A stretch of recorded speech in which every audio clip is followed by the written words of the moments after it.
Hi all, continuing to look at Kasparov when he was just 14 years old, there's a very interesting Telex match that was played between Australia, down under, and USSR. It was a Telex match in 1977. So Kasparov, via Telex, was playing someone called Guy West, who was, I think, 19 years old at the time of this game, around 19. He was born 1958. And he had been Victoria State champion, well, later after this game, 6 times, and was Australian champion in 1996. He won his FM title in 1986 and his IM title in 1990. So back then Kasparov kicked off with E4. So the Telex is a switch network of teleprinters, similar to a telephone network, for the purpose of sending text-based messages.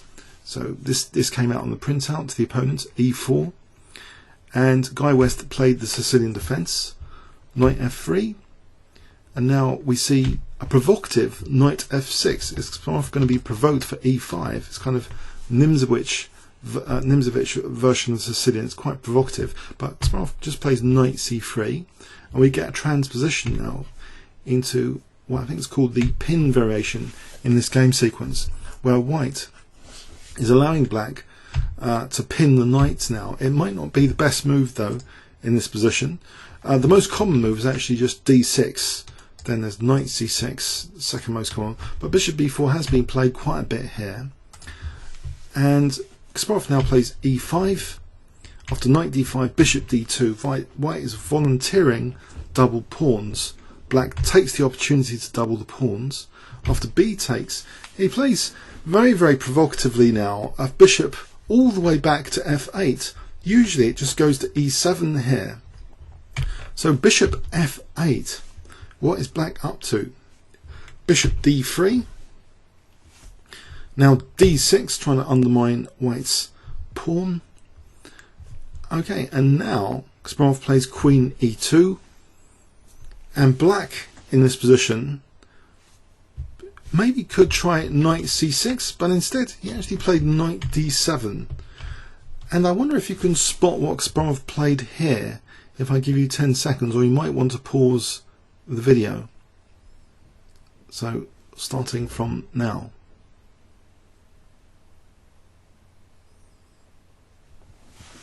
Okay, black is not entirely solid here, as this move shows knight takes E6. Oops, there's a problem with the king in the center here in this particular configuration. If F takes E6, which wasn't played, then queen H5 check is very, very dangerous in this position. Let's examine, actually let's put on bits for G6. G6, if G6, then white can take here after HG, taking on G6 to lure the king to E7. And now bishop G5 check, skewering the king and the queen. So winning the queen like this. Even worse, by taking with the queen, we're taking on D8 here as well. So everything's getting mopped up. That's the end of black. So that's pretty disastrous. So black, if in this variation, if king E7, that's just as bad. We play bishop G5. Now black can try knight F6, but he's not out of the woods, because after E takes, G takes, in this variation can you see what white would play here, a very, very strong move in this position. If I give you 10 seconds starting from now, or pause the video.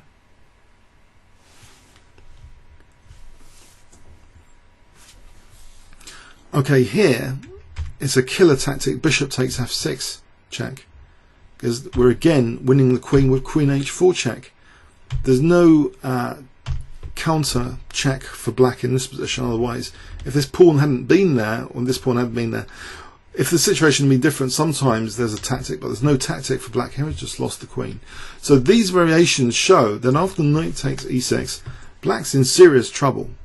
He tried queen B6, and Kasparov finished off with one of the best moves in the position. According to engines, it's actually the crispest way to finish off. I wonder if you could find it. So 10 seconds here. There's two moves that win crushingly, but one of them is even more crushing.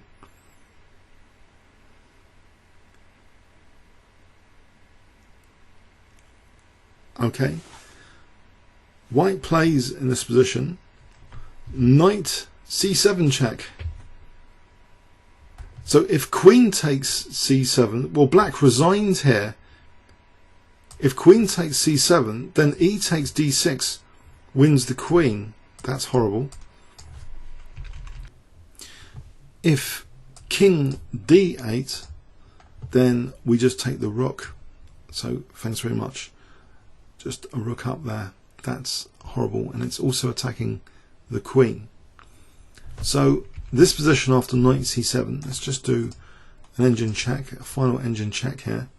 There's only two main moves. If king e7, then either taking the rook or throwing in e takes d6 check is even worse, actually. This is a mate in 3, bishop f4 check, queen f3, queen d5.